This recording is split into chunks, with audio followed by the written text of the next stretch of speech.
নতুন ফ্ল্যাট থেকে ঘুরে এসে মাকে বললাম সব কিছু খুঁটিয়ে খুঁটিয়ে, তোর ঝকঝকে মোজাইক মেঝে, ইমালশান লাগানো দেয়াল, আধুনিক ডাইনিং টেবিল, জানালা দরজায় ঝোলানো দামি পর্দা, এমনকি তোর ব্যালকনিতে রাখা বাহারি পাতার টব, সব কিছুই বললাম মাকে।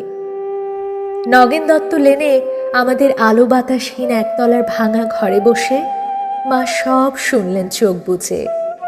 শুনতে শুনতে মার মুখে ফুটছিল হাসি আর চোখে আসছিল জল।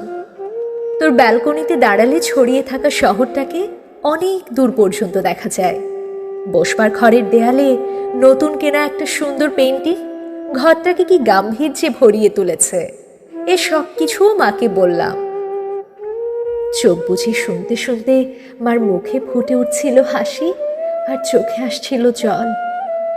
তোর চেহারাটা আগের চেয়ে অনেক ঝকঝকে সুন্দর হয়ে গেছে, ফর্সা হয়ে গেছিস অনেকটা। যদিও তোর হাসিটা আছে ঠিক ছেলেবেলারই মতো। জামাইবাবুর মুখে শুনলাম সামনের পুজোয় তোরা নাকি একেবারেই পুরো দক্ষিণ ভারতটাই বেরিয়ে আসবি। মা নগেন দত্ত লেনের ভাঙা চোরা ঘরে বসে এই সব শুনতে শুনতে হেসেছে, আর কেন জানি না মার চোখে এসেছে জল। সব কিছুই বলেছে দিদি, শুধু তোর ডাইনিং স্পেসে রাখা দুধ সাদা রঙের ওই ফ্রিজটার কথা মাকে বলিনি। তোর বিবাহ বার্ষিকীর উজ্জ্বল সন্ধ্যায় তুই যখন গা ভর্তি গয়নায় অপরূপা হয়ে ফ্রিজের মাথায় হাত রেখে হাসছিলি, তখন যে তোকে কি দারুণ সুন্দর লাগছিল, মাকে বলিনি সে কথাও। বিবাহ বার্ষিকীর সন্ধ্যায় তোদের আনন্দ উজ্জ্বল অ্যাপার্টমেন্টে তুই আর জামাইবাবু যখন ওই ফ্রিজটার পাশে দাঁড়িয়ে হাসি মুখে মালা বদল করছিলি, বাবুদের রসিক বন্ধুদের অনুরোধে আর ক্যামেরার ফ্ল্যাশ ঝিলিক দিয়ে উঠছিল উপচে পড়া খুশির মতো, তখন ঠিক তখনই দিদি আমার চোখের সামনে স্পষ্ট হয়ে উঠেছিল হাসপাতালের করিডোরে বাবার ভেঙে পড়া মুখ। ভেতরে মা তখন অপারেশনের পর অচৈতন্য। ডাক্তার এসে বাবাকে বললেন, চোখটা বোধহয় আর বাঁচানো গেল না, তাও একবার চেষ্টা করে দেখতে পারেন মাদ্রাজে। যদিও সে অবশ্য অনেক টাকার ব্যাপার। হাড়ি কাঠে আটকে পড়া অসহায় পশুর মতো করুণ দেখাচ্ছিল তখন বাবার মুখটা। সিঁড়ি দিয়ে আসতে আসতে বাবা আমার কাঁধে হাত রেখে বলেছিলেন, কমলাকে সারা জীবন শুধু দুঃখ কষ্টই দিলাম, সুখ দিতে পারলাম না। আজ ওর চোখ দুটোও চলে গেল, সবই আমার কপাল।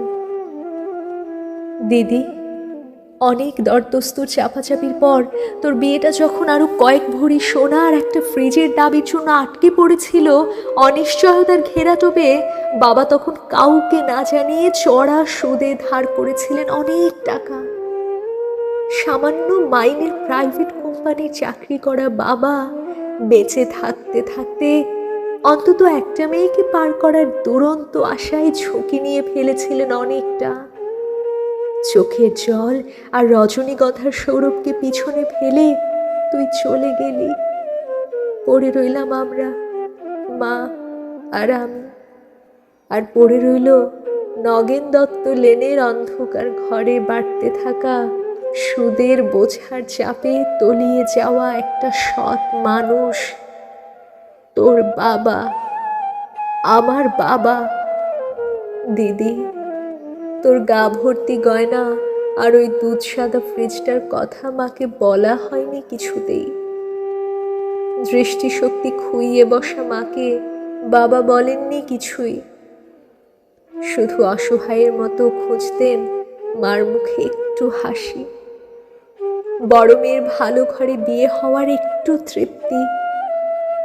সে হাসি খুঁজতে খুঁজতে ক্লান্ত বাবা চলে গেছেন।